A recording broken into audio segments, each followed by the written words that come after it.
none of these mummies, before the Brendan Fraser one, can actually communicate at all. They just kind of groan at you, and shamble everywhere. Yeah, a mummy as a monster is not like super frightening, other than the relentlessness and that it is alive. Yeah. That's unnerving.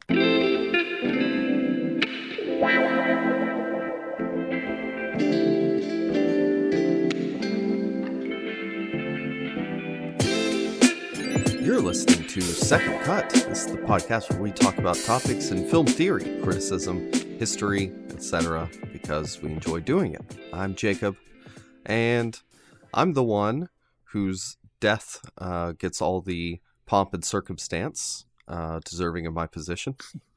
I'm Sam. I'm the one who went to Egypt many years ago and managed to come back without a curse on me and my family. That might make you the first British person to do that. I'm not sure. I just remembered what I was actually going to say, but forgot midstream was I'm the one who could tell an Egyptian from a Chinese acrobat. Yeah, so we watched mummy movies because Lee Cronin's The Mummy is out, and it's a good thing it's titled that, because when you search The Mummy, it is you got to luck out to find the one that you're looking for, unless you're looking for whatever pops up first in the queue. Yeah, because there's at least 4 that are just called The Mummy, aren't there? I suppose 5 include Lee Cronin's, which originally was also going to be called The Mummy. And I think both Universal and Hammer, they have about 5 sequels each, I think. So yeah, lots of mummy films, and lots of variations on quite similar stories, and similar takes on what an Egyptian mummy is and what a curse is, and what happens to the people unfortunate enough to to raid an Egyptian tomb or to steal artifacts when they really shouldn't. Yeah, and also what an Egyptian looks like. That is something that, people didn't quite grasp that until, I don't know, what was the first mummy where it wasn't white people playing Egyptians? Well, even the the 2000s one had a few Middle Eastern actors in the cast, but like the main mummy, the mummy of the title, played by a white South African. So yeah, not great. Okay. Yeah, I mean, that's still not great. I was gonna say step up, but no, if they were, he's from the right continent, but yeah. And I mean, fun fact, I believe Lee Cronin's The Mummy is the first mummy film Hollywood mummy film, as far as I know, to prominently feature actual Egyptian actors, which is nice. So wow. There's at least 2. Yeah, there's at least Middle 2. Eastern would be better. Yeah, there's at least 2 of them with speaking roles. Wow. Well, that's the kind of progress that people really speak about when we discuss representation. The bare minimum of having people from the place, or maybe with like ancestry from the place, or live near the place in your film about a place. Yeah. I mean, normally if you're talking the Hammer or the Universal films, when they weren't just outright just browning up white actors, then they might hire someone who's, I don't know, like I think the main Egyptian character who isn't Christopher Lee in the Hammer Mummy is played by a Greek Cypriot actor. So they probably thought, well, he's darkish, we can kind of get away with it. And sure, I think you go for kind of Mediterraneans generally for to try and trick the audience into not thinking about that kind of stuff too much. Yeah, and of course there were eras like in Egypt of like, people from Europe coming there, settling there. Like that's the whole Ptolemy family. They're all Greek. Yeah. I think Cleopatra considered herself Greek, but that's thousands of years after the characters that we're discussing in these films generally. Yeah. I mean, Boris Karloff obviously playing, the first version of this character, of the mummy character. he was British, but he actually did have interesting ancestry. I believe he had an Indian grandparent, I think. So he had something that wasn't white in there, which consequently he ends up playing a lot of different races. Back then in the early days of Hollywood, just because he looks kind of foreign and interesting, ethnic. Yeah. Yeah, and I think these are obviously stemming from the Universal monster films. Yeah. That is the origin of the mummy on screen. And Sam, you actually have seen a lot of these, especially recently. Yes. Can you tell us a little bit about that origin point? Yeah, I mean, this is one of those monsters, a bit like the Wolfman, which doesn't really have its origin in literature or in myths and legends. Like the vampire or the zombie. Essentially, it's a Hollywood creation. Completely. You had Egyptomania. In the later Victorian era into the early 20th century, when they were, English, usually British explorers were, were smashing open tombs in Egypt and taking out all the shiny things to put in museums. And obviously, famously, you had Tutankhamun's tomb being discovered in 1922, and a supposed curse on the back of that because a number of the people involved in that died.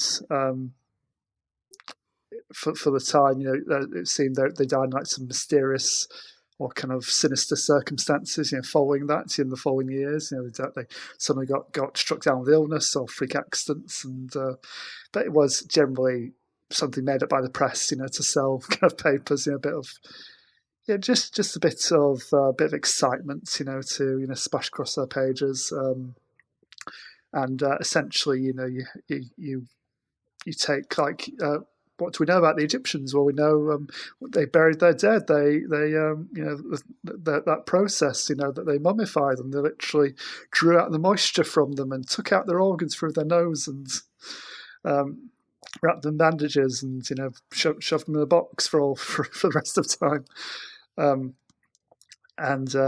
Hollywood basically say, right, well, that's kind of weird and interesting. Yeah, we'll create. Well, what if one of those came back to life and came after the the white invaders, and essentially that's what the first mummy film is. It's of the same origin. Most of these, he's a high priest, Egyptian high priest, who does something he shouldn't have done and gets cursed for all eternity. Gets mummified for a forbidden romance. Usually with the high priestess in these, or a princess, depending on the version of the story you're talking about, and manages to come back in the modern day, take his revenge, and tries to find the love of his life and the love of his eternity all over again, who's normally reincarnates into a modern woman. They normally have a throwaway. They do this in the Universal film, I think, in the Hammer one, and in the more modern Brendan Fraser film. Another throwaway line about your main white kind of woman protagonist. There's a throwaway line about, oh, you have a striking resemblance to this ancient Egyptian figure, or I've got some Egyptian ancestry, which apparently I can say because I've got dark hair and dark eyes. So, we'll just go with that. Rachel Weisz. I don't know. Look, I don't know her origin. I would not look at her and think Egyptian. No. By the way, Sam, I just realized when you talked about the South African guy, you meant the Brendan Fraser one and not the Tom Cruise one. Oh no.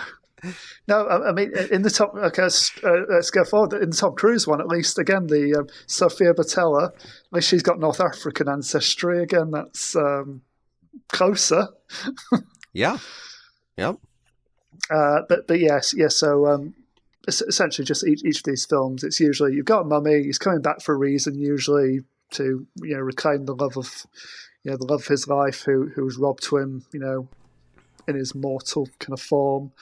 And then he usually has to kill a load of the people who desecrate his tomb.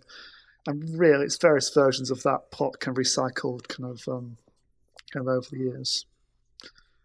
Yeah, and man, we watched back when we did Ghost Story for Christmas. We watched a short film with Kit Harington about a guy who brought a mummy back to, kill people on campus, and I can hardly remember it, but yeah, all that it's missing is that the mummy is also in love with a woman who was reincarnated or bears a striking resemblance to his love. Yeah, and I think you were saying to me during the week, you're watching the Hammer film, you're saying, oh, this is a lot like kind of Dracula. It feels like recycled, kind of slightly repurposed Dracula story. And that's kind of interesting because it's sort of the other way around, because Dracula in Bram Stoker's book was never a romantic figure. That kind of came later in like subsequent adaptations. They sort of gave that kind of drive, that kind of reason for being to the mummy character first, that he was a tragic hero, or not hero, but a tragic figure.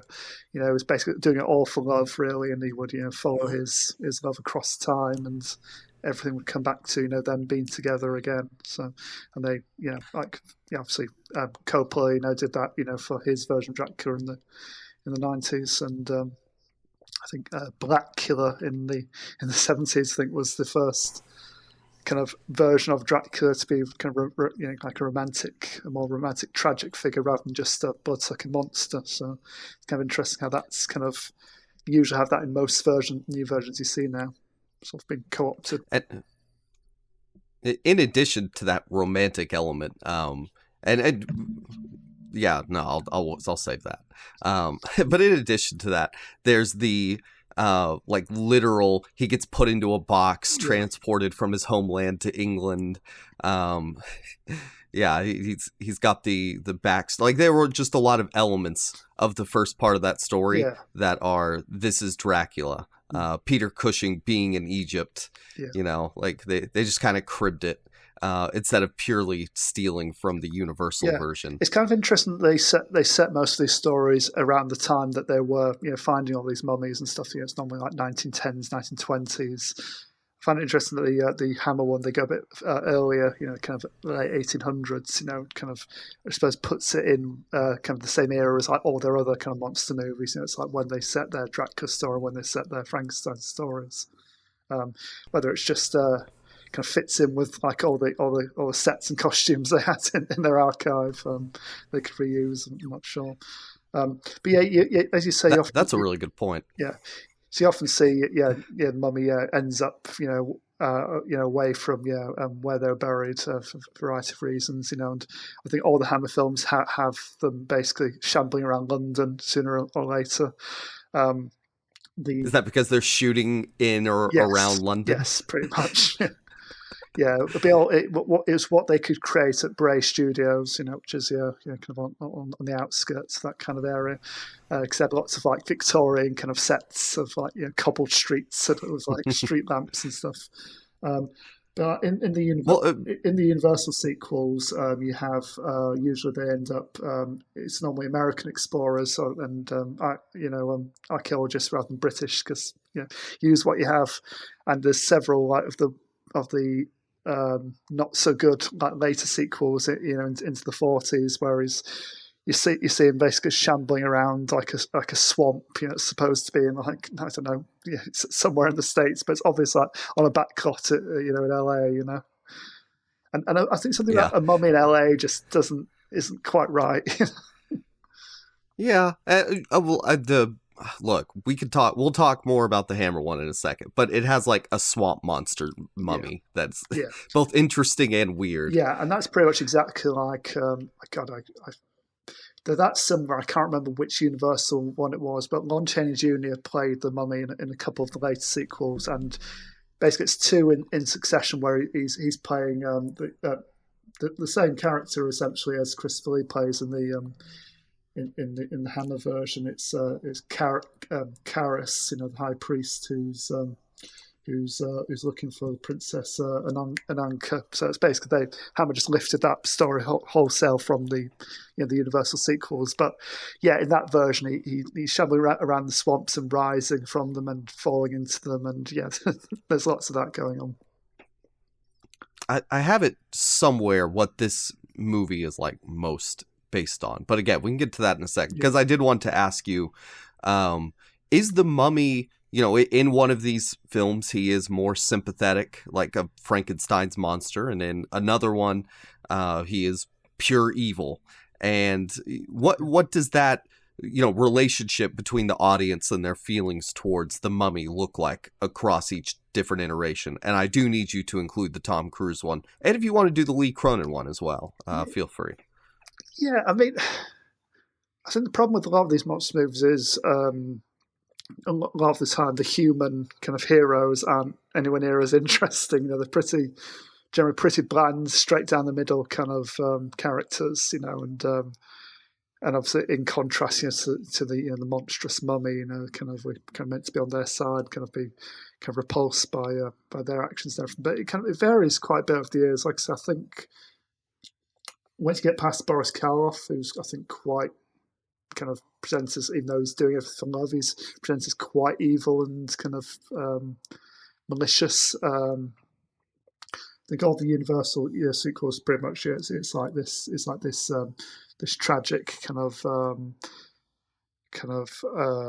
misunderstood kind of figure, kind of driven to what he's doing, basically just kept alive, across the millennia, and just kind of his feelings, for his love is like all he's got. I think it's very variable, the Hammer films, again, I think, depending on which origin they're going for. And I think there's probably less character in the Hammer ones, because I think when he's not played by Christopher Lee, it's normally just some poor stuntman or wrestler, just anyone they could get. A tall guy. Yeah, he was big enough, basically. And problem with the mummy as kind of a makeup job as well, it doesn't really, when it's just a guy covered in bandages or kind of plaster of Paris or something, just it doesn't really give you much room to kind of to emote or kind of express yourself. I mean, none of these mummies, before the Brendan Fraser one, can actually communicate at all. They just kind of groan at you, and just shamble everywhere. And a mummy as a monster is not like super frightening, other than the relentlessness and that it is alive. Yeah, that's unnerving. Yeah. I mean, at least the 2000s ones. Yeah, at least it was a definite character. You get to, in several of these, you see kind of who they were before the mummification. In kind of flashback. But he's still a character, I think, after he's resurrected in the 2000s ones, which is quite interesting.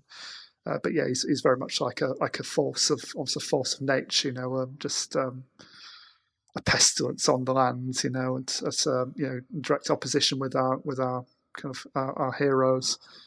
And I think that's sort of similar in the Tom Cruise one as well. I think she's again the first kind of prominent female mummy in that, and she's basically like a like a curse walking the land, basically. I mean, I think that's another one where again London gets shook up quite a bit. I think I've only seen that one once, but yeah, I remember there's a big sandstorm in the streets of London, I seem to remember. Sure. And then for some reason they set it up that Tom Cruise is the new mummy at the end, which obviously they got anywhere with that because that film bombed and was critically reviled. Lee Cronin's The Mummy is very different, though. I think when I finish my review, I think I'm going to say something on the lines of it's by some measure like the scariest mummy film I say, because I don't think any of these others are particularly scary, really, because you say it's not really a stern kind of idea for a character. But what he does, it's an ordinary family in modern day Cairo. The dad's a journalist, got posting out there, and his little girl goes missing one day. She gets kidnapped, essentially, disappears for 8 years, and then she's found, and they bring her back home, and she's basically, her body and her mind's completely ravaged. It becomes increasingly clear that she's not got her own mind, and something else is sharing her body, basically. So it's as much a possession film as a mummy film. There is a mummy in it, and there are kind of Egyptian things in it, but yeah, essentially it's she gets back to the States, and it's her kind of causing havoc, and their family trying to overcome the very real trauma about losing their daughter for such a long time, and also try to keep the family together and work out exactly what all this scary stuff is that's happening around the house. I don't really want Robert Eggers to make The Mummy, but I think his The Mummy would be the one that would most appeal to me, just because it puts in a sense of atmosphere that I think this kind of story has, where other than apparently the Cronin one, it does lack a lot of horror other than it having like typical darker genre elements. Yeah, and I think the most effective versions of the story have been like the Boris Karloff original, because I think they were just so groundbreaking in so many different ways, the way it looks and the way it was paced and the way that it was put together in general. And I think Karloff was like the best of these kind of monster kind of inhabitants, basically. Just I think he could bring across so much with so little. Just with his body language, and his subtle facial expressions in his eyes, and then you have the Brendan Fraser one and the Lee Cronin one. I think they work more because of the characters and just the human cast, and just how you get to know them, you get to know their relationships and their dynamics, and you give them the time, to really kind of get involved in their story. Takes it beyond just pure kind of spectacle and look at this mummy shambling around and killing people. Yeah, and I guess let's go ahead and get into, we watched the Brendan Fraser one and the Hammer one. Apparently the 1959 Mummy, more based on The Mummy's Hand from 1940, it's not one of the ones you spoke about. It's pretty much exactly the same plot as the second sequel, basically, of the Universal films. Yeah, it stars Peter Cushing as what is his? It's something Banning. Is he Steve Banning? Or is that his dad? He's John Banning. Yeah. And his father is Stephen. Yeah, I can't remember. Who's the main character of The Mummy's Hand? He normally just introduces himself as I'm Banning. Oh, my name is Banning. Yeah, which that would also be his uncle's name. It was his father's name, so terrible. Two of them die, but still, bad idea. It was made in 1959. They had released The Curse of Frankenstein and The Horror of Dracula before getting an official agreement with Universal. This was according to Turner Classic Movies, the first production made pursuant to the deal. And it stands as one of the most crisply crafted and memorable shockers to emerge from Hammer's heyday. And I decided to watch this one because I really enjoyed Frankenstein Created Woman. And, I don't enjoy this story as much necessarily, but I think it's a perfectly fine film for being so cheap and campy. Yeah, it's very much, I'd say, right in the middle of kind of the Hammer back catalogue, really. It's kind of that there are far better ones, but there are also far worse ones. I think it's kind of works for what it is. But I think following on from a great Frankenstein film, a great Dracula film, you kind of inevitably a bit disappointed by this, I think. Yeah, and the plot of the film, so in Egypt, John Banning and his brother Joseph Banning are excavating a tomb. I don't know what they look. It's a cheap set, so we don't really see what it is. It's just a wall with a hole in it, and then there's shirtless guys around them just hitting rocks with hammers, and they all look made of styrofoam, and there's people just like pouring sand into some kind of sifter. I don't know what's going on, but poor Peter Cushing, who looks exactly the same as he would look in his old age. I don't know how old he was, but he looks like one of those old people. Yeah, I think he was in his mid-40s at this point, but I think he was one of these guys who was probably born in his mid-50s, kind of. Yeah. And to get to Humphrey Bogart, that's another one of those for you. There's a cop in this movie that is very Humphrey Bogart like British Humphrey Bogart. Yeah. But yeah, Peter Cushing has a broken leg, so he can't go into the tomb. And whenever his dad goes in there, Stephen, he finds the Book of Life, and a door opens, and then they go back in, and he's crazy. And so years later, back in England, Stephen is crazy. And, there's more Dracula stuff, or I guess Nosferatu, whatever, kind of getting put in there. Crazy guy. Yeah. And, yeah, he's locked up in a mental institution, and Peter Cushing, who still has a bit of a crooked leg, even though it did set right, I don't know. Great performance of pretending to be injured from Peter Cushing. Yeah, I mean, Peter Cushing famously loved kind of a gimmick, to fall into his performance. So whether it was a prop he could play with, or like some kind of infirmity he could put on, he loved that little bit of extra kind of colour to his characters. So, yeah, I'm sure he loved this. You needed that for this film because it's an interesting choice instead of him just being a non. Now it doesn't really play into his inability to fight the mummy, but we take what we can get. I can't remember the mummy's name either. It's Karis, isn't it? Just like the Universal film. So yeah. Yes, Karis, and then there's a god named something. I'm looking through here trying to find it, Karnak, I think. And I don't know why they've called it Karnak, because that's not a god, that's a place. That's also a character from Johnny Carson. Yeah. But yeah, I know Karnak is a place because I've been there. It's the temple of Karnak in Luxor in Egypt, and it's this big complex of temples and pillars and things like that. It's just. Yeah, I don't know why they didn't just pick an Egyptian god, because people know what the Egyptian gods were. Just say, Ra or Anubis. Just pick one, but don't. Yeah, it's weird that. Yeah, especially because when Peter Cushing is talking with the bad Egyptian guy, he talks about how it's a third-rate deity. Nobody. He's not even that powerful. They're stupid for worshiping him. Yeah. And the guy's like, yeah, but that's because you don't know about his secret power. You've only seen the surface of what this god can do. The interesting thing about this movie is it is conscious and aware of the problems of colonialism, and yet it casts Christopher Lee in brownface. So I don't know. Interesting.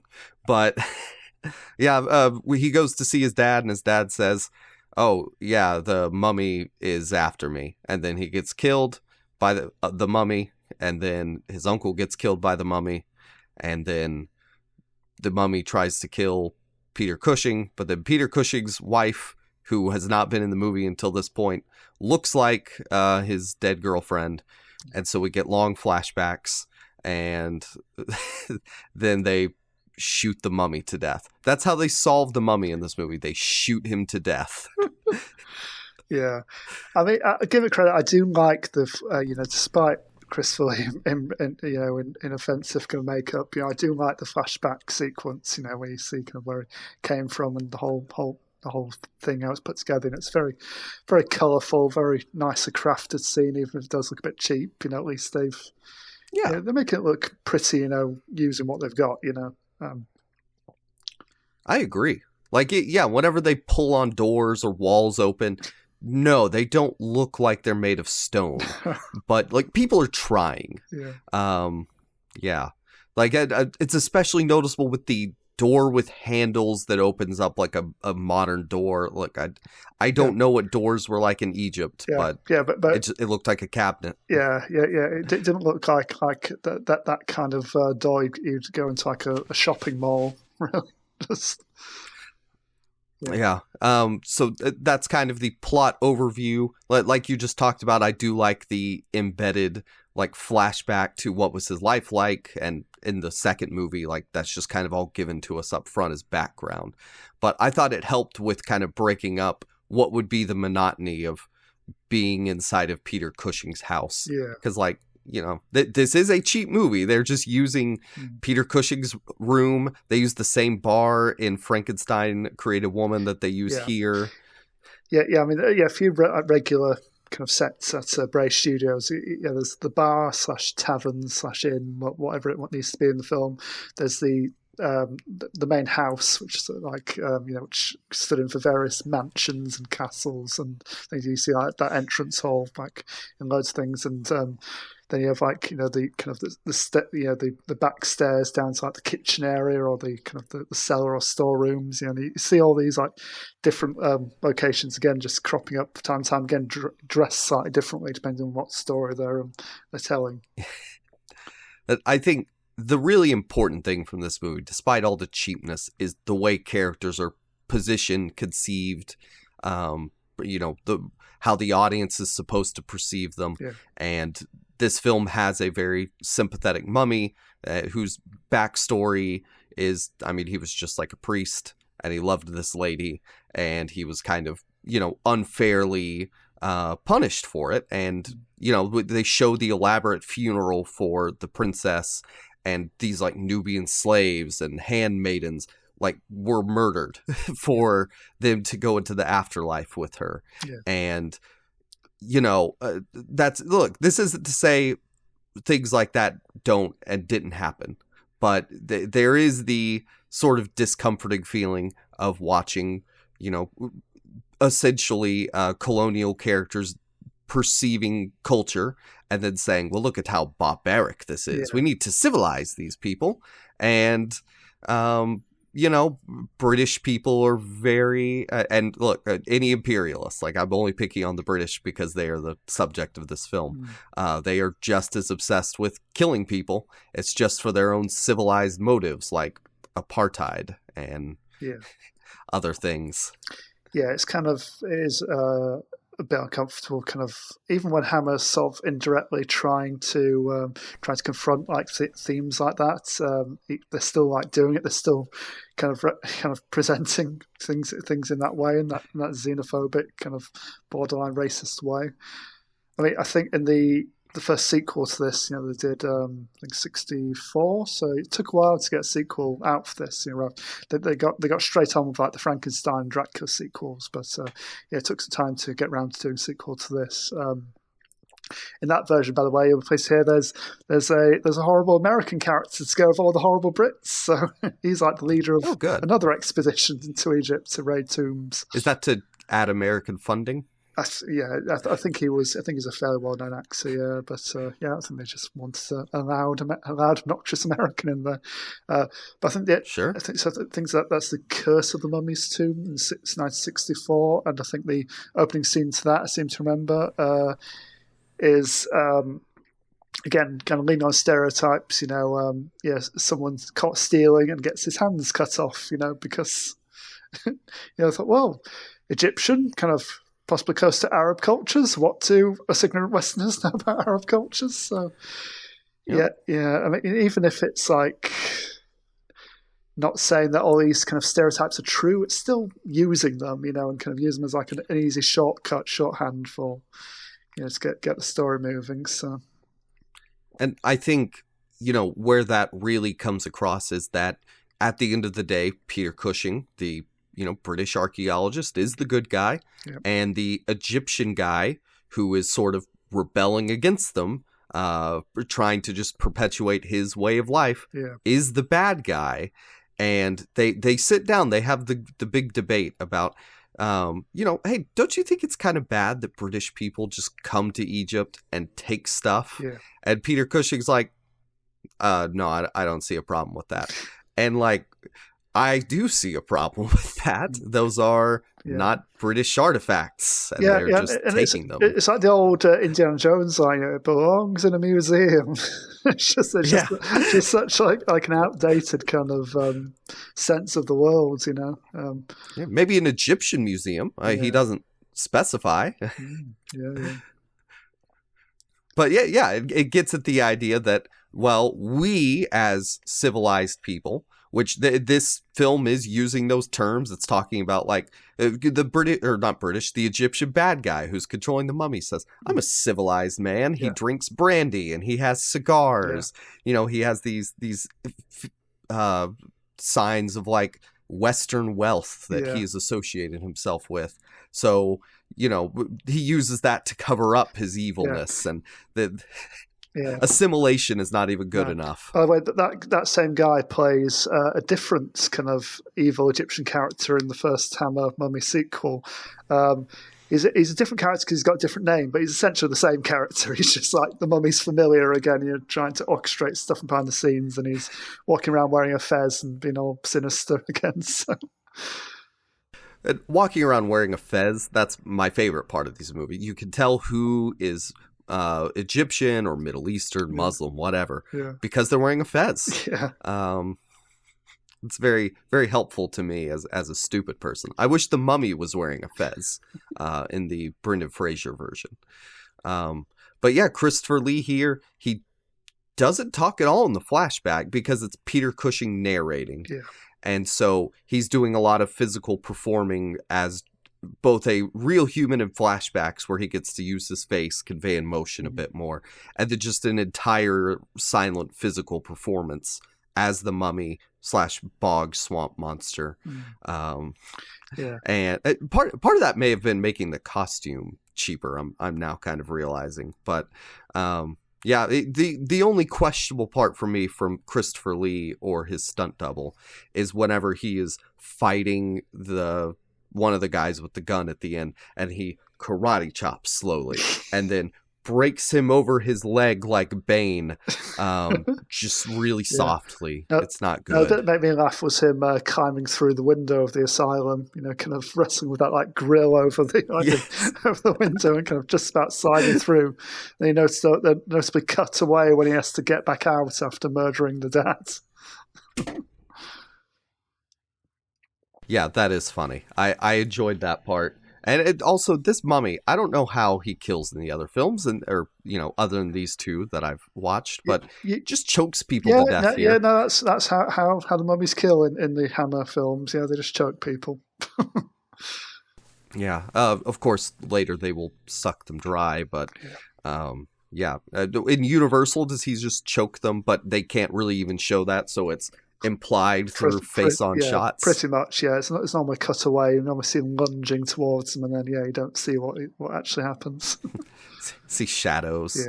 Yeah, but like there's quaintness to the cheap sets, like the Egypt set, which they fortunately get to use twice because, of course, she was buried in the exact same place that they find her. So we get to see a funeral procession walk through where. Earlier, there were archaeologists that despite thousands of years in between, it looks exactly the same, but that's cool. It's enjoyable for me to watch these movies and just kind of chuckle at the small, silly things, but also enjoy them because I like cheap movies. Yeah, I can highly recommend getting through as many Hammer horror films as possible because after a while you'll be recognizing like recurring cast members. You'll be noticing like different bits of set that have been recycled or location you recognize. It's a fun game to play, and they were just great at just getting the work done and getting the films out there, just quick and fast. I think they made at their height, they were making three films a year on average, I think. So yeah, they definitely got through them. Yeah, and I mentioned this earlier, but like Isabel's not a character until she needs to be a character. Yeah. It would take so little to have her on the trip. Maybe she's interested in archaeology, things like that, instead of just being the woman. And when her hair looks down, she looks like a dead lady who was perfectly drawn onto this piece of paper that Peter Cushing has. Yeah. The resemblance is remarkable to this drawing I've just made. Yeah. Oh my gosh. Yeah. We see Egyptian art so much in these movies, but then they're like, and you know what? They also had photorealistic, I don't know, chalking. Oh, it's silly, but I liked it. The cop is weird. What is his accent? Because he sounds American with the vaguest sense of a British accent to me, and his cadence and demeanor, like if Humphrey Bogart's playing a cop. Yeah, I mean, again, you do have normally a couple of police or burgomasters or some authority figure, kind of getting involved in these Hammer horror plots. Normally they're there to cast doubts on what's really going on, to doubt the heroes, and until it all goes horribly wrong. They're, oh, you were right. There really is a monster running around killing people. Yeah, I do ultimately think that just the end, they all shoot him to death, including that cop. Yeah. The cop should have died at some point. He doesn't. And then they just, all these guys pop out. The posse. What's the British version of a posse? I really don't know. It's sort of going back to the kind of the Universal horror kind of angry mob type thing, isn't it? Really? Yeah, it's just a group of guys with guns. Yeah. And boy, Peter Cushing, his character might be American with the amount of guns that he has.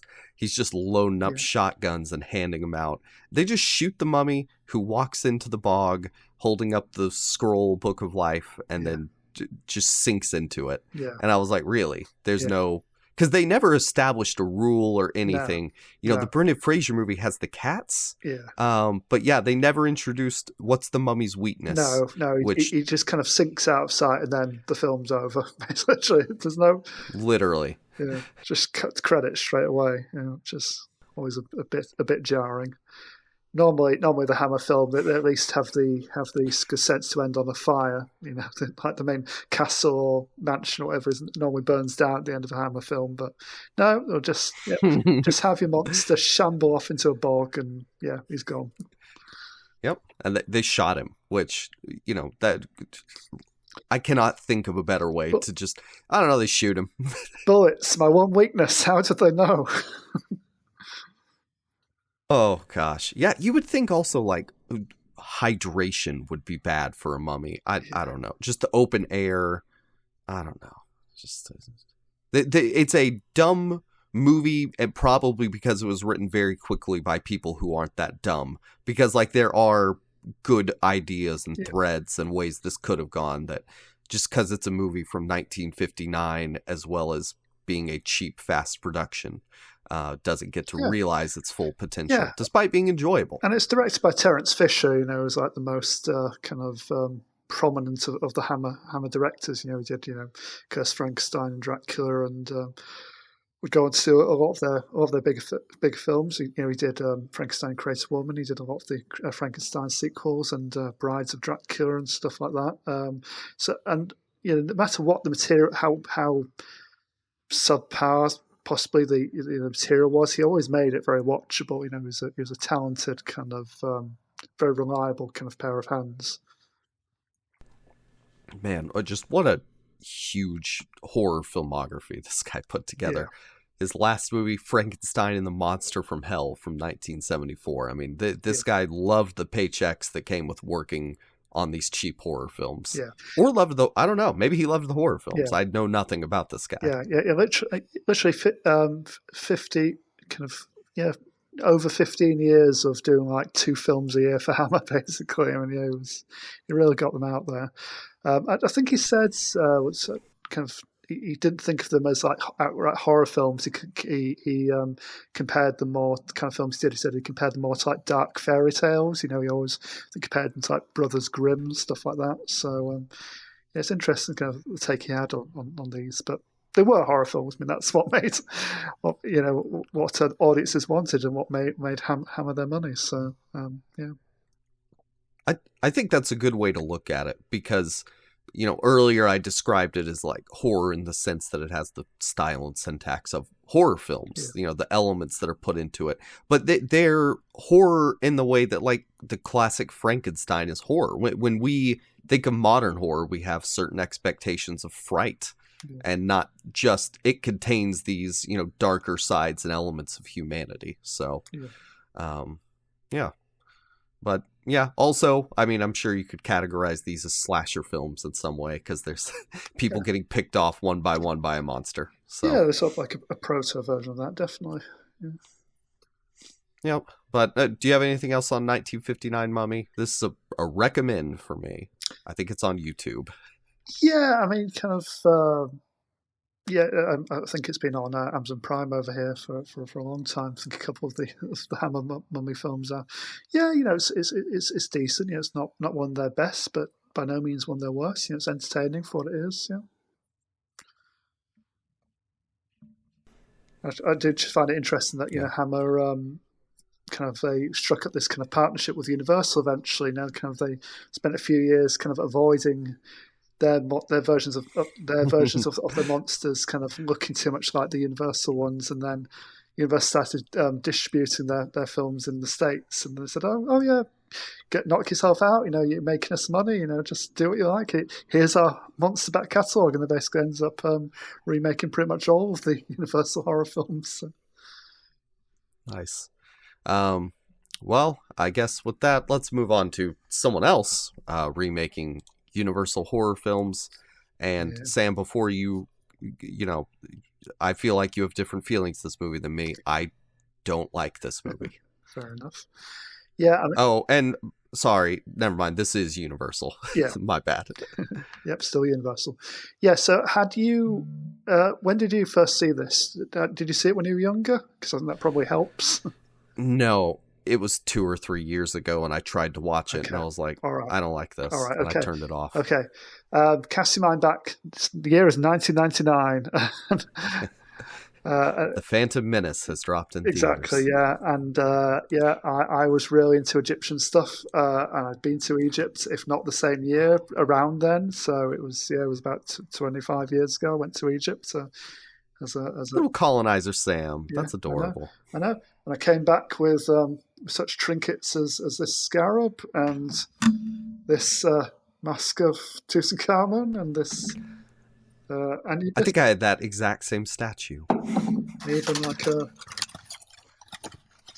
little papyrus scroll type thing. Ooh. So I was well into my Egyptian stuff. I think all people say when you're a kid, it's like I think all kids are into dinosaurs at some point, but then after that, you either get into kind of Egyptian stuff or you get into space stuff, or there's a few kind of little obsessions you can kind of follow. And Egypt was definitely my thing. And I remember seeing this with my parents. I don't think. In my age, I wouldn't have seen it in the cinema. I think I'd been slightly too young, but we probably saw it on VHS, whenever that came out. So, but I remember liking it straight away, and I think seeing it at an early age, I think helps, because I think it's just a bit of a knockabout family kind of adventure with kind of some kind of squelchy kind of horror kind of stuff thrown in. I remember as well. Growing up in the UK, we had something called Horrible Histories, which was like this kind of series of children's books, basically simplified kind of the big moments from history, but kind of focused in on like the the little kind of the gory, disgusting details, like how mummies were made, and and how people were executed by guillotine, and how there was like a specific person at the royal court whose sole purpose was to wipe the king's ass. Okay. Whenever you said that, Sam, I imagine like the first concentration camps being developed during the Boer Wars. No. But no, you mean more like fun facts. Yeah, fun facts. Yeah. But basically, and I think it's very much kind of from that kind of take. It's that kind of pussy, a bit of kind of. Indiana Jones kind of tone, kind of take on like basically put an adventure in this particular historical era, or connect to these kind of myths and legends, and then kind of throw a bit of swashbuckling, a bit of romance, and a bit of comedy, and a lot of it comes down to how good I think the core cast in this are. I mean, I think so Brendan Fraser was cast on the back of George of the Jungle, apparently. They found him really charismatic in that, so they thought, we'll get him to play our kind of swashbuckling hero in this, because we know he can kind of throw himself around and do the action, and he's a handsome guy and a charming guy, and then this sort of Rachel Weisz's kind of real breakthrough role. I don't think anyone else had been offered the role of Evelyn, so. And it's those two, and then John Hannah as her useless brother as the comic relief. So it's that kind of that holy trinity, I think that makes this work. That brings all the charm and energy to it, really, even when certain plot elements or script problems or the effects haven't really aged that well. Oh, or like. It's super long. It is. I thought this was a Disney film, despite never seeing a logo. Yeah, and I think that's why I thought it was a separate remake. It feels like Pirates of the Caribbean. But, it's got that similar kind of Egypt tone, movie. definitely. Yeah, I mean, the director Stephen Sommers, he's mostly known for The Mummy Returns, and for Van Helsing, which again was dipping into the Universal back catalogue and kind of remixing it, for a knockabout action film, basically. And I know a lot of people can't stand that film, but I've always got a soft spot for it. I think it's fun. So Stephen Sommers, he described, he said in an interview, when I was 8 years old, I first saw the Boris Karloff Mummy film, and I loved it. Universal had been trying to remake the Karloff movie for 9 years when I got in, and it was going to be a low-budget horror movie set in the modern day. I had my agents called producers, and by then they were so sick of talking about the Mummy that they didn't even want to hear my pitch. They just brought me straight in to helm the project. So basically, they knew some money could be made on the back of this, but they just wanted to get it out there and done. And I don't think they very much underestimated kind of what kind of a hit it was going to be. It was 80 million. I think it made over 400 million at the box office, and in the kind of after the first, after the film's release, he got a call straight away saying, "Yeah, we need you to do another one of these," and they basically rushed through The Mummy Returns in 2 years, which was probably a mistake. Okay. And is the Scorpion King, is that separate or is that the same series? It's the same series, yeah. So, okay. Yeah, so Dwayne Johnson's in the prologue and the end of Mummy Returns, and then his character, gets his own spin-off film, which I know I've seen, but I remember nothing about it, and I don't think it was that good. Meanwhile, Sam, my interaction with this, being someone who didn't really care about Egyptian history, that's the movie that Brendan Fraser is famous for. Yeah. And I know nothing else about it. I thought the bad guy was Billy Zane for about 5 minutes. Different ball dudes. Yes. Yeah. Although he plays the Pharaoh in or a remake of, or no, maybe he just plays some leader in the Samson movie, but there's some Christian Pureflix movie where he plays a Middle Eastern guy. Okay. Who's Pharaoh-esque. Yeah, just like Joel Edgerton played the Pharaoh in Ridley Scott's Exodus. Yeah. Sure. They need to stop casting white guys as pharaohs. So Stephen Sommers, he's a big Universal guy, loves those films. So and he's I say he's famous for just remixing those kind of elements and doing his own take on them. Normally, action heavy, kind of light in tone, and kind of park your brain at the door, kind of entertainment kind of films. Really, it's funny. I'm sure he must have also been influenced by The Mummy's Hand in particular, because you're saying obviously that the Hammer film is essentially a direct remake of that. Well, another element to that film, as well as the cursed high priest, executed and mummified, for looking at the high priestess. There's also in that there is like a team of like kind of charismatic kind of archaeologists kind of on an adventure and trying to stop the curse and everything like that. So there are different elements. Basically, it's taken that plot but kind of added action and scale to it, and obviously a much bigger budget. Are they dumb Americans in that movie? They are, yes. Nice. And then another element added to this movie from the Hammer one is there's the group of Egyptians who are good guys and are trying to protect people from the curse, who remind me of those guys from Indiana Jones. Who and the leader of them, he's got the same name as Boris Karloff's character in the original Mummy. His kind of human kind of disguise, as the Mummy when he comes into the modern day, basically. So, is that Ardith Bey? Ardith Bey, but they basically said, "No, we've seen Boris Karloff, but no, what if it was him? But he's a sexy freedom fighter and secrets kind of leader of a warrior caste, kind of tasked with defending this hidden city in the desert, So."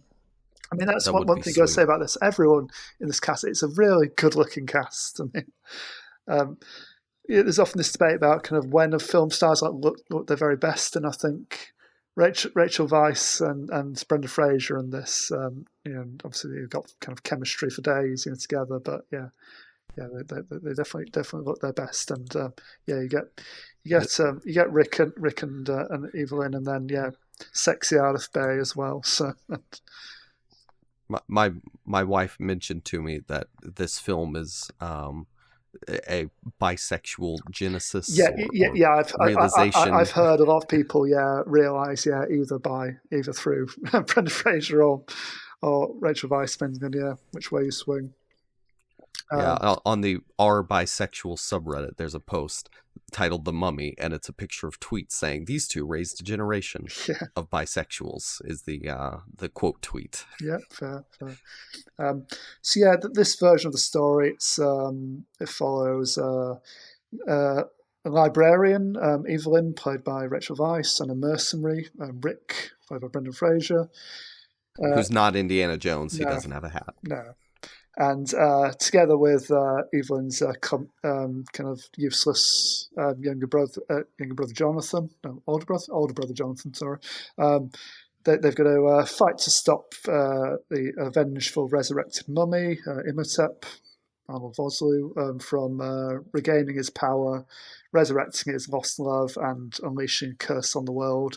And there's a vague thing about, once he's kind of had his revenge and kind of caused some destruction, is he going to try and take over the world? Who knows? Don't really care. It doesn't really matter. And it's a series of kind of set pieces on the back of that. So they, we meet Evelyn kind of as a clumsy librarian, in Cairo. Kind of she does the great stunt where she's kind of teetering top of the ladder and managed to knock over every bookshelf in the place, and they kind of do like a Jenga kind of collapse all around her. So they could only do that scene once because it would have taken like a day to reset. So they did get it in one take. It's good. Rick O'Connell, he's been fighting, he's been a soldier of fortune basically. He's on the losing side of a battle and he gets imprisoned. He's about to be executed, and then Evelyn needs a guide, to figure out. What's going on? Kind of looking for this, this tomb of some significance. Various people with vested interest in finding it, and either for the cause of science or just to make some money off it. So she hires Rick. She saves Rick from execution, hires him as a guide, and off they go to the tomb. It's them, and then and then a load of less moral, evil kind of archaeologists and mercenaries. They wake up the mummy, and then he starts. He's going to rebuild himself basically because he's been in his sarcophagus. He's buried alive 5,000 years ago or thereabouts. And he's basically been eaten by scarabs for all that time. So he looks to me. It looks like a. What I do like about this, though the effects are a bit hit and miss, I do like they actually went for something visually a bit different with the mummy. He's not just a body shambling around in bandages. He looks like a fleshy Terminator, basically. It's sort of like kind of barely covered in kind of mucousy skin, and then he gradually kind of gets layers of his flesh built back on as he regains his power. Usually. And I don't think his effects look particularly bad. There are spots where I think they look bad, but with him it's fine. Yeah. I suppose it's sort of interesting enough, still be striking even if it's not like photoreal anymore. So we have like a nice expository kind of historical flashback, as is traditional with these films, but they use theirs for right at the start, basically pre-titles. You have an awful CG Egyptian city, which you go inside, and then straight on to Arnold Vosloo as Imhotep, and getting freaky with a high priestess who which is expressly forbidden. She's the high priestess. She's going to be the pharaoh's next wife, so he's obviously mad about that.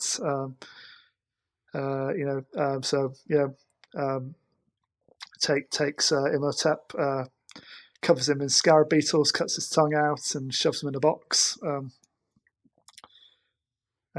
and then we obviously we go on to I think it's we go on to late 20s, early 30s. No, I think it's late 20s in this one because I think the sequel's early 30s. I think it's 1925. Yeah. So kind of more kind of modern day Egypt. And yeah, like I say, let me no 26. Sorry. Yeah. So it's like it's a series of set pieces essentially. All these different kind of parties and kind of interest in the tomb and kind of trying to get the treasure or trying to unearth some historical find or. But yeah, obviously coming to clash with the mummy, trying to regain his power and take over the world. He unleashes all the biblical plagues at a certain point as well, because at first I was taken back a bit by that. I'd actually forgotten that, and I was thinking, hang on a minute, biblical thing is that correct? Does that work out timeline wise? But then I thought, oh yeah, it does, because Ramses he was a pharaoh back then. He was like Moses' adopted brother. So yeah, and that's obviously where the plagues come from in the Exodus Exodus and Bible. So yeah, so it does kind of work out. For me, that's a bit much, and it starts to feel like, why are we making this into an epic? Yeah. This should be a really pared down story, but no, not only is there a mummy, there's also every plague from Egypt, which, I mean, I agree with you on the timeline thing. Like, does it say who this pharaoh is? Because if it's not Ramses, I mean, then what are we doing here? Yeah. I suppose we're meant to assume it is, possibly, if we're doing the plague thing, but hang on. On Wikipedia, it says it's Pharaoh Seti the First. Okay. And I think that might be in the movie as well. All right, whatever. He was the son of Ramses II and father of Ramses the First. So, okay. You know what? Maybe you're right. Maybe, yeah. We're close enough. Yeah. See, you have like comic relief in this film. You have John Hannah. I think it's great. It's probably the highlight of the film for me. Really, I just you've always got to have like a lovable coward, in your team, your adventure team. Really, he's obsessed with money and he's got striking various deals, and essentially he's there just to give an extra person give them an extra person to play off. Really, so it's those three kind of in it for most of it.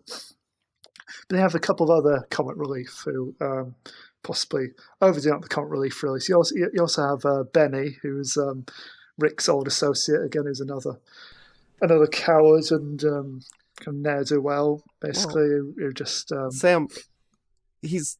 Like, we got to focus in here, because he's not just a coward and ne'er-do-well. He's also Jewish and obsessed with gold. Okay. So he's a cowardly, gold-obsessed Jew. In this 1999 movie. Yeah. All right. And played by Kevin J. O'Connor, who I don't think is Jewish.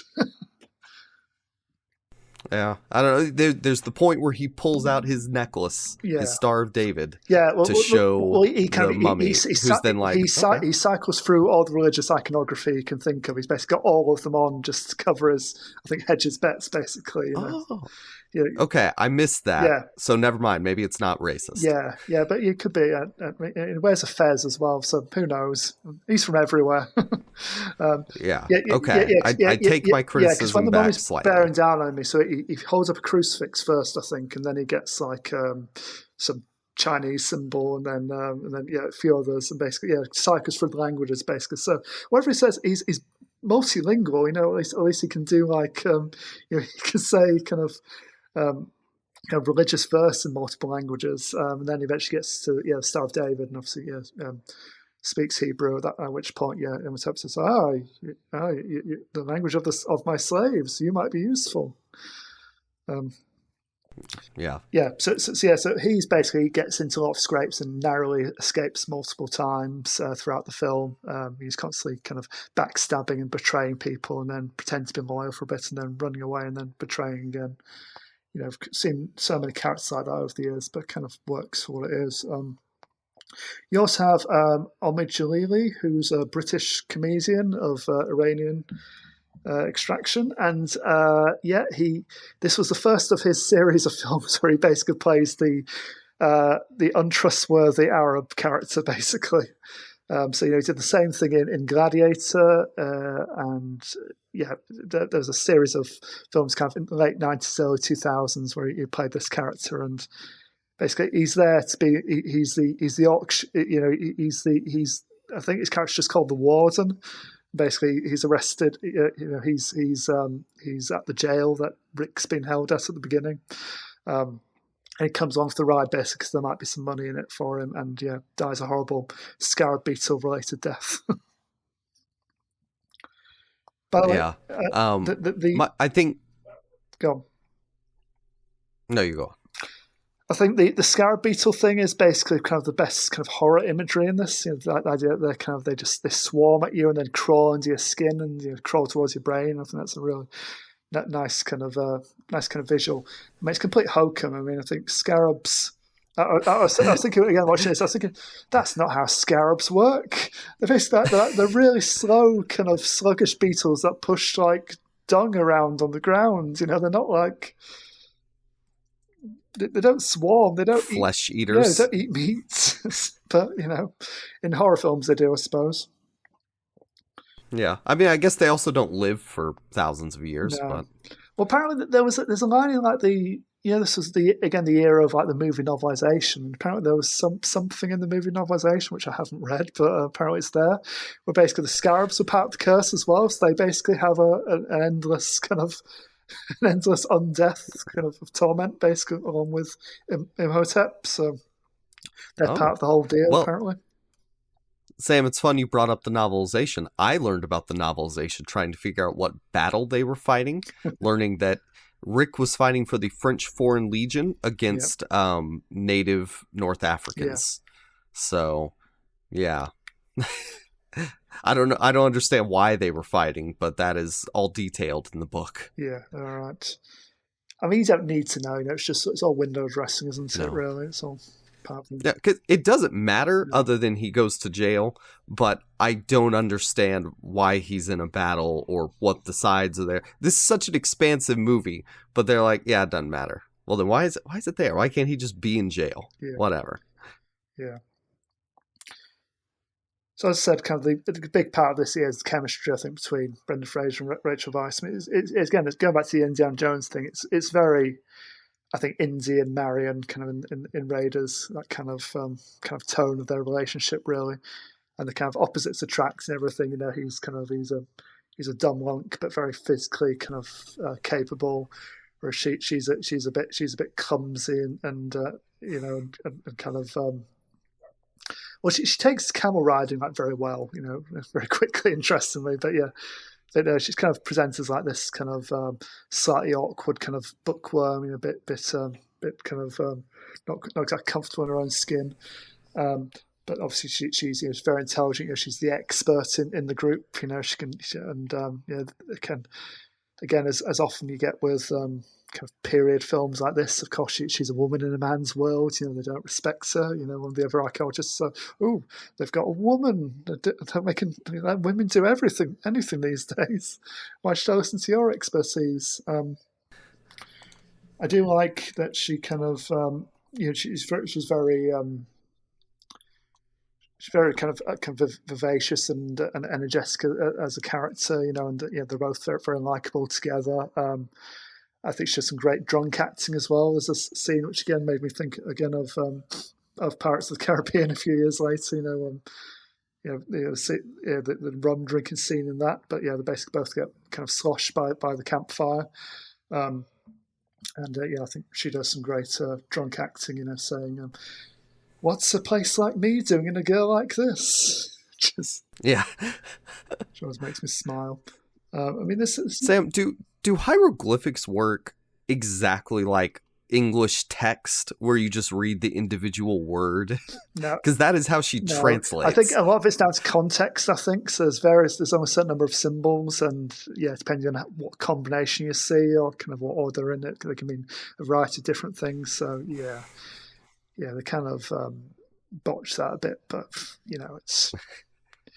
Just for narrative convenience, that's what to do. But there is a recurring gag about they're reading out an incantation, and there's a last symbol I can't quite make out this symbol. I don't know how I say it. What's it look like? Like I'm trying to describe like some kind of a bird creature, which I think is a gag they reprise in the sequel as well. Again, except this time Jonathan is the one who gets it. You know,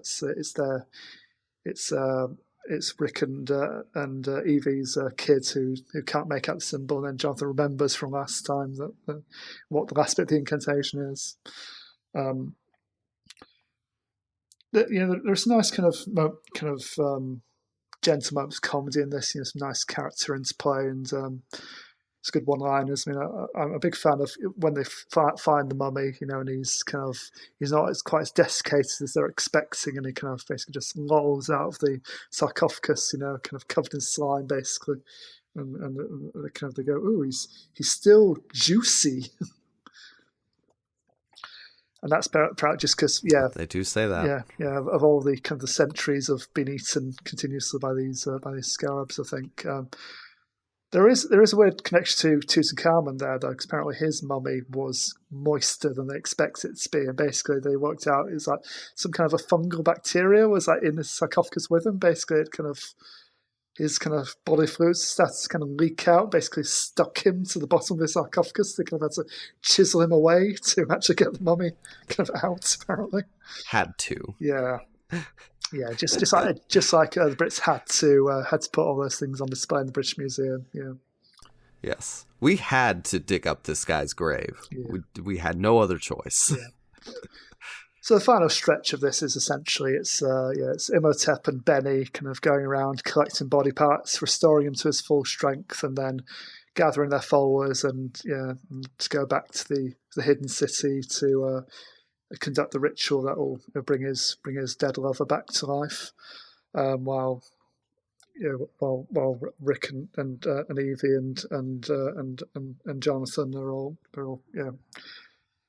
race against time to try and stop him and save the world, with the help of the secret society of warriors, Pharaoh's former bodyguards, descendants of Pharaoh's bodyguards, protecting the tomb, helping in the final battle.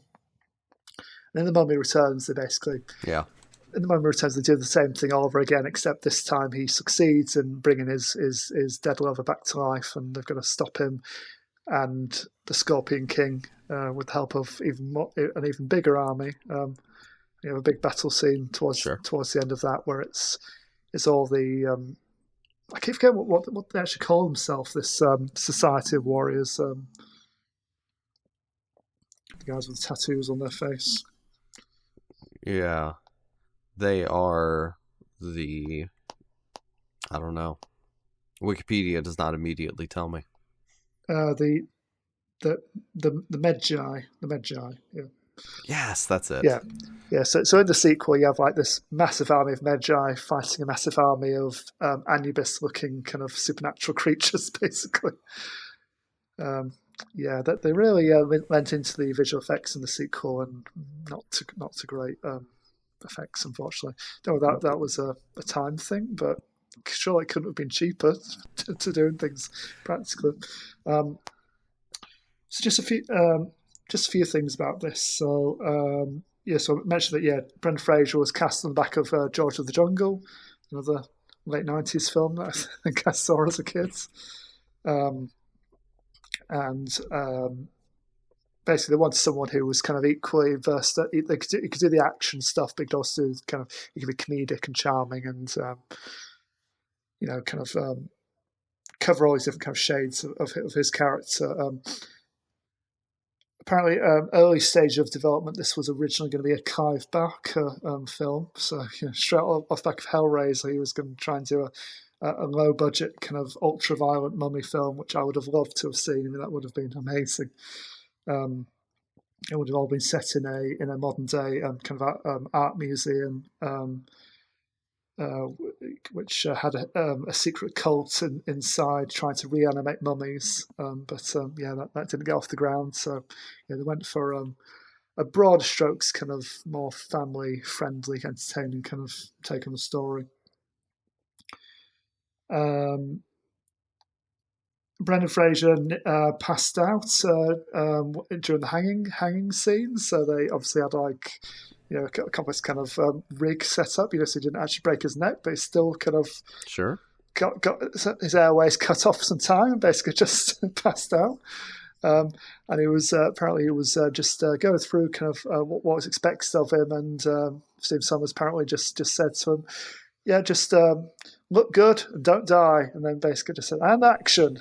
And they kind of walked straight to the stunt and did it a bit quickly. Well, apparently they had that rig within the film as well, Yeah. because he doesn't break his neck. Yeah, that's true. So Yeah, he must have really strong neck muscles. very thick. So this was filmed in Morocco mostly, I think, because at the time you couldn't really go to Egypt because it was a bit unstable as a region at the time. Lots of risks of it was just too dangerous essentially for a film crew to go there at that point. But still ardent, obviously, shoot scenes in the Sahara Desert, which obviously stretches across, much of North Africa. But they had regular problems with sandstorms, that kind of, as George Lucas would know, shooting Star Wars, it blows away your sets. It can bury stuff overnight. You can have a nice day shooting in desert sun. The next day you come back and everything you've built the day before, or everything you set up for the 4 days filming is gone, or it's covered in sand all of a sudden. They kept having to fly cast and crew out when they were bitten by snakes, spiders, or scorpions. Apparently, they had to develop basically a special drink to keep everyone hydrated and make sure they were drinking at least every couple of hours, kind of to replenish their what they lost through sweat. Just everyone was just basically sweating off their body weight every day, filming in the desert heat. Arnold Vosloo, when he was cast for this, he said, "I'll only do it if I can play absolutely straight.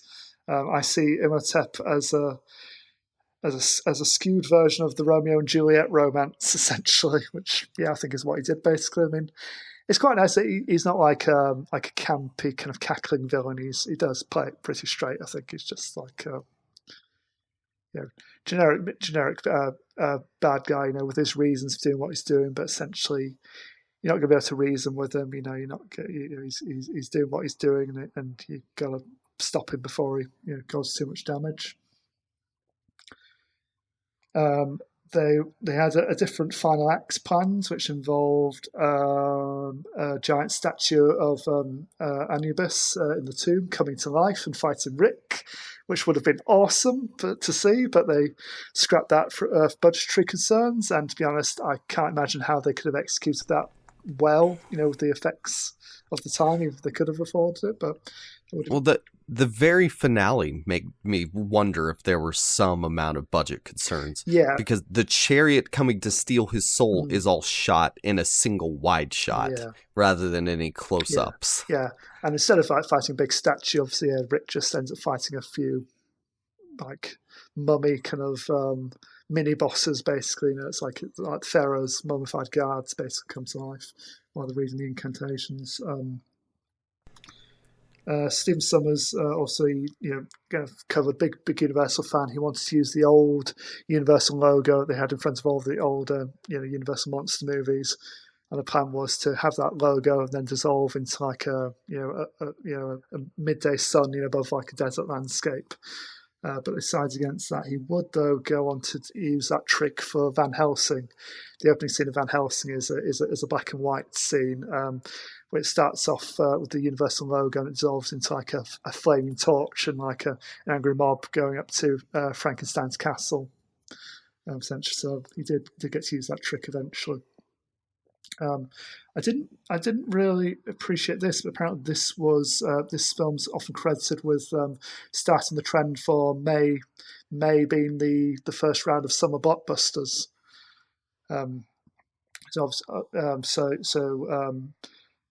after this, you have things, you have Gladiator, Spider-Man, and most kind of MCU films, in their first kind of first decade. Basically, they all pick like May release dates to kind of kick off the blockbuster season, and it's kind of seen as like the start of that. And basically, studios getting all the products out there in time for that date. Because it's funny, looking back, you don't think of this as kind of like an outright blockbuster, but I suppose it's just as much like a blockbuster as like, obviously Pirates of the Caribbean, franchise will go on to be. It's some, as you mentioned, in terms of tone, it comes from a similar kind of place. So yeah, I do think this kind of helps if you get coming to it from a point of view of having seen it when you're young, and probably growing up, kind of really enjoying it, and appreciating a lot of this kind of iconography and these kind of like adventure stories, even if a lot of it possibly hasn't aged that well, and maybe wasn't that good to begin with. I still find it a really kind of entertaining kind of knockabout adventure film, really. It's a shame that they kind of rushed out like the sequel so quickly afterwards and didn't do the best job with it. And then the third film was even worse. I've only seen it once, but I think it was. I think when they thought, right, where else do they have mummies? We've done Egyptian mummies twice, so I know. Let's go to China. Let's do Chinese mummies this time. And Rachel Weisz didn't come back for that one. They recast her character, sadly. So. Oh, okay. Yeah, just my problem is that it's a 2-hour movie that should be 90 minutes. It's just so long, and there's so many things that I don't care about. And about the halfway point, the mummy finally comes, and I'm like, okay, cool. So there's gonna be like chase around the tomb for the final third of the movie. Nope. It is going on forever. It's going to be globe trotting. There's a lot of the mummy's themes, or maybe they stay in Egypt, but like the mummy's teleporting places, and he's sucking the guy from Desperate Housewives dry, and that's one thing I never really get. They never explain his power set, do they? It's just he's a resurrected Egyptian priest. But can turn into sandstorms and teleport and got telekinesis and all those kinds of things. They give him even more powers in the sequel. It's basically he can do whatever we need him to do at this given moment to move things along. Summon the Egyptian plagues. And, like he's a priest, but it would make more sense if he was like, a god or something. Like he just.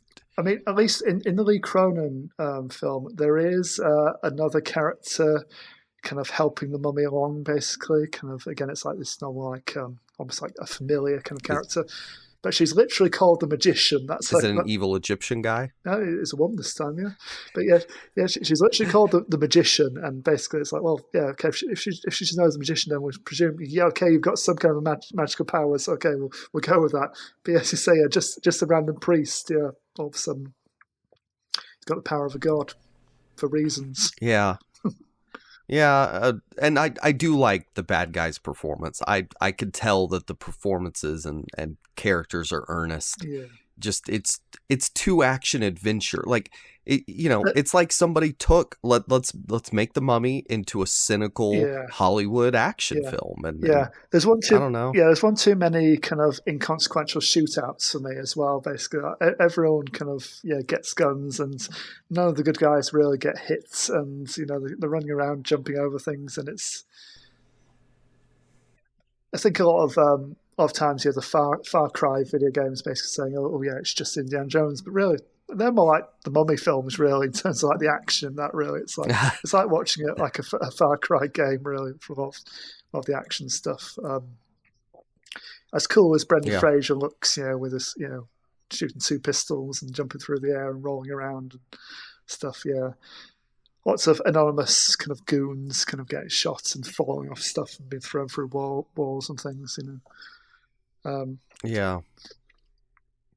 I don't know. It just I came off, the 1959 version, comparing the two of them, and there's a lot to this film that leaves things to be desired when it comes to making a film in this mode. Yeah, I mean, as I say, the probably most effective one for me today is still the original, and it's the least action heavy one. It's all done with atmosphere and with the kind of just setting up some really nice kind of shots and really atmospheric kind of slow build scenes, and you don't even see the mummy killing anyone. It's all kind of done off screen.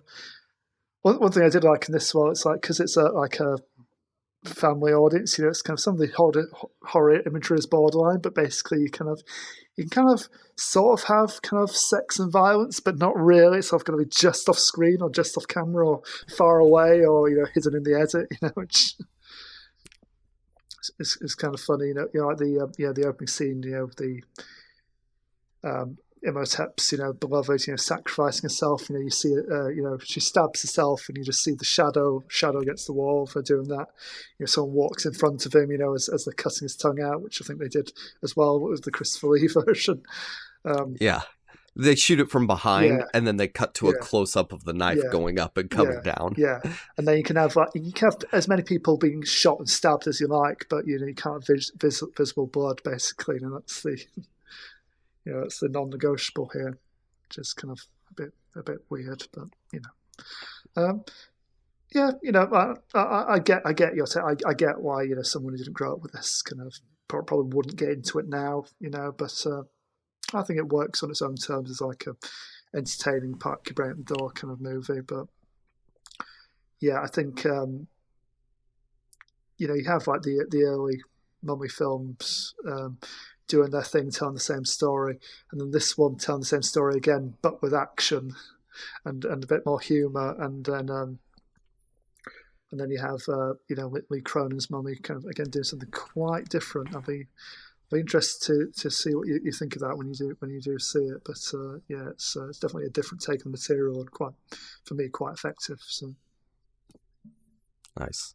Well, I will have to check that one out because, I mean, I guess I've only heard it from you that it's pretty solid, but not to spoil your review of it that you're about to pitch. And speaking of that, we're going to get to Sam talking about the thing that he wrote, but we'll be back next week with something else. Until then, Sam, where can people find you? You can find me at SSP Thinks Film and at the Second Cut Pod Substack, where I've posted this week. I've posted... I can't remember. Had I posted All the President's Men on the last episode? Anyway, I'll mention it again.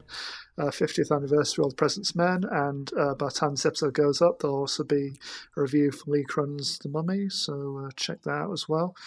I think back in our film magazine days, I also ranked all the Universal horror monster movies, all 32 of them, I think. So, that's somewhere on the site. So, and the Mummy films are in there. I think the Boris Karloff one's high up and the rest aren't. So, you can find Kieran at KJudgmental, and you can find me at Jacob Film Guy. When you mentioned your piece at the film magazine, I went to see what else is there. So until 2030, you can read Joseph Wade's review of the 2017 Mummy. That's on there. And we have Darcy Ray ranked the Brendan Fraser Mummy movies. So, Mummy, The Tomb of the Dragon Emperor, and then, I don't know, the other two, The Mummy Returns and The Mummy. You can find us at Second Cut Pod or email us at secondcutpod@gmail.com. And that is it. Thank you for listening, and goodbye. Goodbye.